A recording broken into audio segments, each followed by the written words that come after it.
Syederalun sekitar 22.000 lebih warga Aceh Tamiang hingga kini belum memiliki kartu tanda penduduk elektronik atau EKTP. Kondisi ini diakibatkan kerusakan pada alat perekam gambar di 12 kecamatan yang ada di Aceh Tamiang.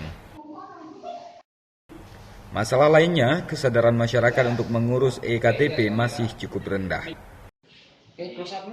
Untuk mengejar target, Dinas Kependudukan dan Catatan Sipil Aceh Tamiang bahkan tetap bekerja di hari libur.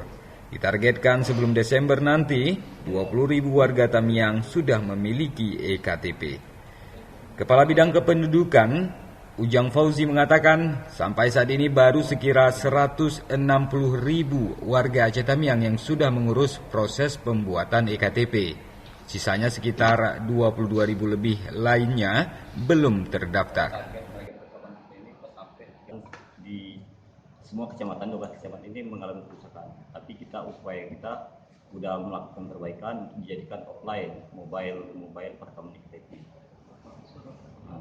Kendala itu aja. Jadi semua kecamatan saat ini kondisinya memang rusak, Pak? Dalam keadaan rusak, tapi jaringan bagus, cuma peralatan yang rusak. Ada yang kameranya ada juga yang hilang kemarin, ada yang harddisknya yang rusak.